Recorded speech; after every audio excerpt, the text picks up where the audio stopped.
All right, thanks everyone. We'll get started this morning with Red Wings Executive Vice President and General Manager Steve Yzerman. If you'd like to ask a question, please let us know in the chat.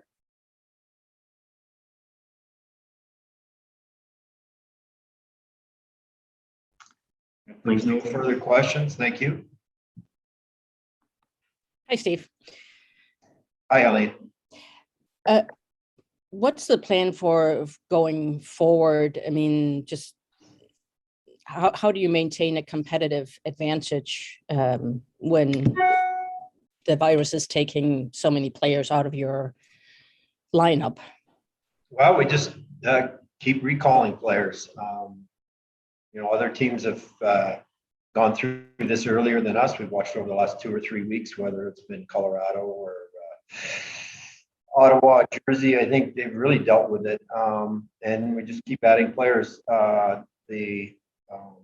What's important to note is all of our players are coaches, and to the best of my knowledge, the teams around the league, nobody's experienced any significant illness in getting the virus. So it's nothing more than at this point like a minor cold like that. So that's the one thing we'll keep. As long as we have bodies, players that we can recall, we'll ice the best team we can and go from there. Are the ones added this morning, and just to make sure, Robbie Fabbri and Michael Rasmussen are still in protocol, is that correct? Yes, they are. Okay. And with the 5 added this morning, I mean, is there a chance any of them could be false? Like with Dylan, is there a process they get tested again tomorrow to determine that? Or are they for sure gone for the 10-day period? Good question, Elaine. It seems to be different. We have, are any of them deemed false? No, we've had false positives in the past, but it was really due on their initial test where it was kind of borderline. They're deemed positive, they redo it, and it's below whatever that threshold is, that it's come back negative. So usually once their initial test or initial sample is tested, if it's positive, they rerun that test. If it is also, or they rerun a second sample, if it is positive, they're deemed positive at that point. And depending on, God, I don't even know what it depends on, that they can be out for a certain number of days. But usually it's a minimum of 10. I think we've gotten 1 or 2 guys back sooner than that. So as you can tell, there's a whole lot of questions that I don't have the answer to. And it seems to change with every single case, to be honest with you. Would you like to see something where, because I think it was Danny de Keyser said he was asymptomatic through his whole thing and felt fine, that if a player is asymptomatic or a coach, that 10-day stay isn't mandatory, because it seems to take, that's a chunk of time. And if there's nothing there. Yeah, again, I'm not sure exactly how many days Danny was out, but in his case, being vaccinated and asymptomatic, I think is the 10-day, and why it's 10 days, I don't really have an answer for that either. I don't know. But I think he was able to come back through testing. He was testing earlier than 10 days. And if he had 2 negatives in a row, he was allowed to come back. So, this thing changes with every wave that we get, whether we're better informed or the virus is different or whatnot, I don't know, but it's changing constantly. So there's a chance, I think, with some of the players that we could get the asymptomatic guys, get them back earlier than 10 days. Lastly, just do you know where your team stands vis-a-vis the booster shot? If everybody's had it, who? Not everyone has had it. I can't tell you how many guys have had it or not. But we are encouraging our players, our entire staff, to get the booster if they have not had it at this point. Thanks so much, Steve. Yep, you're welcome. Trevor Thompson. Hey, Steve. It's one thing when your players are out, but when your head coach is out, how does that affect the way things go? And just to follow up on that, to have a guy in the system who knows the system like Ben, how does that help make the transition a little more seamless?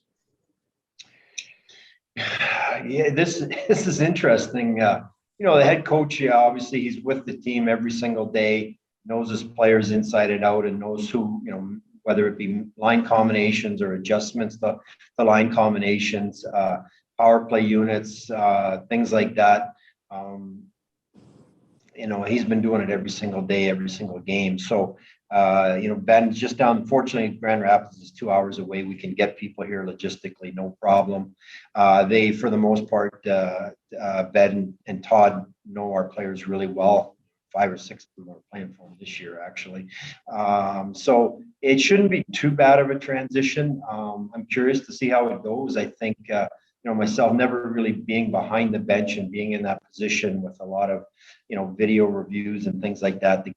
Things are a little bit different from the NHL to the American Hockey League, but I think for the most part, it'll be relatively seamless transition. I know Ben, Todd, and the rest of it, along with Jeff and our staff, I'm sure they've been on the phone constantly since yesterday afternoon, going through all the different scenarios and talking about our players and what adjustments Jeff Blashill would make, and what recommendations Ben will have. So I think we'll get through it fine. Again, our coaches, other than not being behind the bench, they'll be literally on the phone, maybe on an earpiece. I'm not sure to what extent, but I think we'll get by just fine with it. And just following up a little on what Helene was saying, do you know if there's any talk as far as testing or protocols to maybe make some changes as far as if guys aren't feeling symptoms, being able to stay in the lineup, or any changes to testing or anything like that going forward so teams can play games?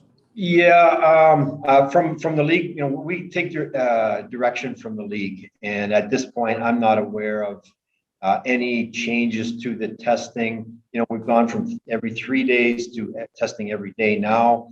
I'm not aware of any discussions at this point, or as far as reducing testing or not testing or making changes. I don't know. If anything, we're going to more enhanced protocols is the phrase of the day right now, to try and contain things a little bit, I guess.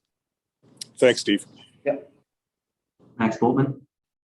Hey, Steve, just to clarify, is Doug Huda then the acting head coach tonight, or is Ben going to be the head coach, or how does that work out?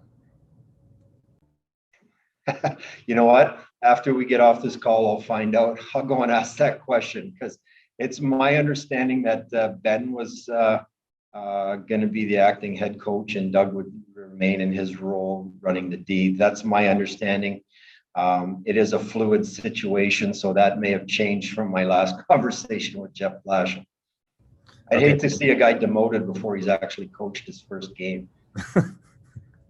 And then I guess on the Olympics, do you have an opinion on whether that makes sense for the NHL at this time? Well, looking at it today, I'm not so sure. I'm a big supporter of our guy. I know a lot of people in our league aren't. I'm a big supporter of our players playing. I went as a player. I served on the management team. I think it's great for our league and it's great for our game. Under the circumstances, I certainly understand the league's apprehension, even more so than under normal circumstance. And from a player perspective, I got to think there would be some concerns of what happens. Obviously, the biggest issue is if we do get COVID over there, what's going to happen. Personally, I'm fine with whatever everyone decides to do. I'm not involved, but in general, I think the NHL players playing in the Olympics is a great thing. And then just really quick, while we have you, the Robbie Fabbri extension last week, why did that deal make sense for you guys? Well, I believe Robbie's been a very good player for us. My intention was to re-sign him. His age, the age he's at, is he's right in the mix with what I call our veterans, and that's like Dylan Larkin and Tyler Bertuzzi. These guys are really young. He's performed very well for us. The term and the dollar amount was agreeable to both parties, and what's held Robbie back in his career has only been some injuries. And over the last 2 years since he's arrived with us, I forget COVID, testing positive for that and missing games. He's only gotten better as a player, and he's a very valuable player for us. So we were able to work out a contract that makes sense for both parties, and I'm very happy to have him here. Thanks, Steve. Bob Duff. Steve, a question I get asked a lot by fans is like, what's the kind of the barometer where the league decides it's time to shut it down and postpone games for a team. Like, there doesn't seem to be a clear picture of that from the outside. On the inside, do you have any clearer idea of what it would take to have them say, okay, you guys are not playing? Bob, no, I don't. I'm honestly the same. It's just my understanding is the league is going on a day-to-day basis and a team-to-team basis and making a judgment call at that time. What parameters weigh into that decision, I really don't know. As of this moment, we're playing tonight. Our test, other than Nedeljkovic, our entire team and coaching staff and training staff, everyone here is tested negative, and we plan on playing. But I really don't know what the protocol is. I've talked to the managers of some of the teams who have been postponed, and again, it's just making a call. I believe it's the league with the doctors and the PA kind of combining to come up with a decision on whether to play or not. And looking at it from the outside again, playing a Carolina team the other night with 6 guys already tested positive, and now 5 more positive tests on your team. It kind of looks like maybe that wasn't the greatest idea. I'm not so sure, Bob. I don't know what the right thing is. At the end of the day, I think, and now I'm getting political, but at the end of the day, our players are testing positive with very little symptoms, if any symptoms at all. I don't see it as a threat to their health at this point. So I think you might take it a step further and question, why are we even testing for guys that have no symptoms? Okay, thanks. Amy Edmonds. Bob asked my one question already, Steve, but my other question would be, there's been a lot of dissension among NFL players on Twitter. What is the feeling in the locker room with your team on all of this? Can you be more specific on all of what? Well, just all of the testing, the people that have to be out for 10 days, how it affects your season. What is their mentality going through all of this for what seems like another year? I haven't heard, the players, I think ultimately they want to play. I don't think, and you probably need to ask them that, guys I've talked to, nobody really has none of the players have come to us and said, hey, we should shut this down. If they feel that way, they haven't expressed that to us. I think our players have been very positive in that, just tell us what we need to do and we'll do it. They've been acceptive of the protocols, whether they like them or not is irrelevant, but they've been willing to do them. I think they just want to play and get through this to the best for all. Nobody wants anybody to get violently ill or deathly ill, anything like that. Guys are willing to do their part. But right now, I guess my perception is they'll do what they have to do. They want to play and get through it.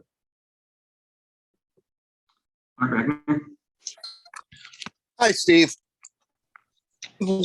Last year, the Red Wings went through this with COVID protocol, and you guys soldiered through it to the tune of a 0-6-2 record. I know the team's differently, but I'm kind of curious, even though no one's sick, or not gravely ill, they're still out of the lineup. Will there reach a point where, based on what happened last year, where you think to yourself, look, we're going to contact the league and say, we think that we should pause, that we should stop playing games?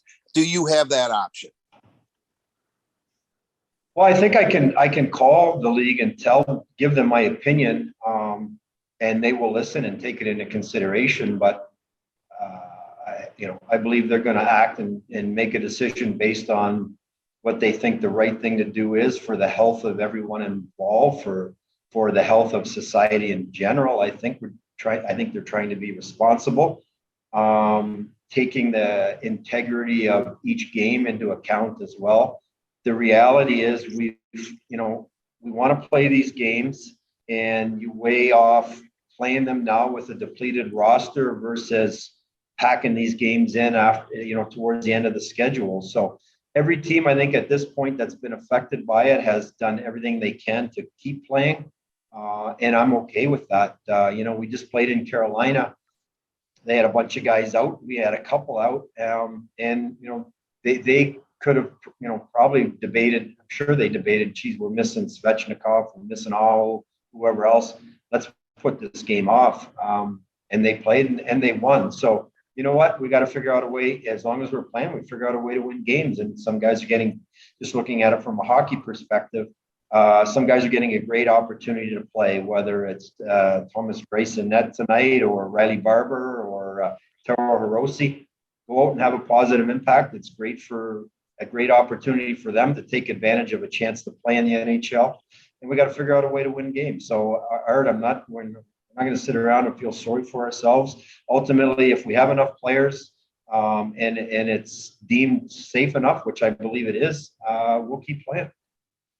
Correct me if I'm wrong then, Steve. Was there a point last year where didn't you come out and say, maybe I should have rethunk it and not played when we had 5 regulars out?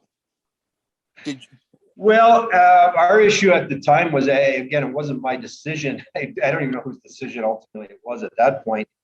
But, we were one of the first teams that had an outbreak. And my issue at the time last year was we played through it. And then 2 weeks later, teams weren't playing through it. And I was like, what's changed? That was the issue we had. So as long as we're being consistent as a league, which, believe it or not, I think we are being consistent. We're doing everything we can to get games in. Obviously, when you get a situation like Calgary's in, where the whole team is positive, virtually the whole organization, at least it appears to be, then they shut things down. And so we're not there yet here. But again, going back to last year, it was, we played, and my issue at that time was we played without all these players. We lost all these games. Now teams are shutting down and playing them later. I didn't think there was any consistency to it at that point. All right, Steve, one final question and a hockey question. I think most people on this call know that you excelled as a teenager in the NHL for the Red Wings. Are you pleasantly surprised, or do you look at Raymond and Sider and think that they're doing what they should be doing? Well, we watched both of them last year. Moritz playing 20 plus minutes a night, I think, in Rogala. And so our thought was that he would be ready to play in the NHL at the start of the season. And with Lucas, a little bit different because he didn't play a big role in Frölunda, and he got injured and missed a lot of time at the end of the season. So going into the year, we really weren't sure what to expect from Lucas. We didn't want to rule him out from playing, but truthfully, we kind of thought, we're probably going to take some time in the American Hockey League just based on what we saw last year. So with each day, starting with the first day of our rookie tournament in Traverse City, Lucas has gotten better and better. And, after 30 games in the NHL, he's one of our top players. He looks extremely comfortable out there. He's getting, his play in all aspects of the game is solid. So, are they exceeding our expectations? Maybe so. But I don't think watching them, they're doing anything that they can't sustain or, if anything, improve upon. Well, the biggest adjustment that both of them have to make is just the grind of the day-to-day and the consistency that you need to be an elite level NHL player. I think so. If you've spoken with them, or I know I've spoken with them, and just in talking with our staff who are in the locker room and on the bench and every single day, the biggest adjustment is playing so many games over a short period of time, the late nights, the travel, and getting in at 2 or 3 in the morning and then having to play the next day. That's probably the biggest adjustment for them. The European leagues play roughly, I think, 48 games. Playing, we've already played 30. It's not even Christmas yet. So I think that's the biggest adjustment for them, and learning how to kind of manage your, get your rest, get yourself ready to play. It just wears you down, the late nights, the travel, and then having to play at your best every single night is a challenge. But both kids are I believe, are mentally tough. They're very competitive. They're good athletes. So they'll figure it out along the way and just get better and better. Last question, Steve Kornacki. Hi, Steve. Could you share what time was it when you learned, when you got the COVID test news that you knew things were going to be different today? Well, this is kind of 2 days. What was it in Carolina? Was it in Carolina or we've got Fabbri and Rasmussen test positive.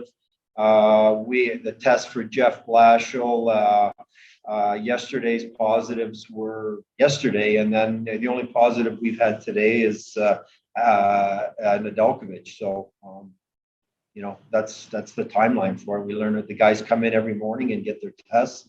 Takes about 30 minutes to get the results. So I think Ned was here about 9 a.m. and by 9:30 we unfortunately you get a call and with the update. Talk about the challenges that you're facing today. You have to decide who's behind your bench, what adjustments you have to make on the ice, and could you talk about that a little bit? Well, the coaches don't listen to me anyways when the pucks drop, so I don't have to do anything different.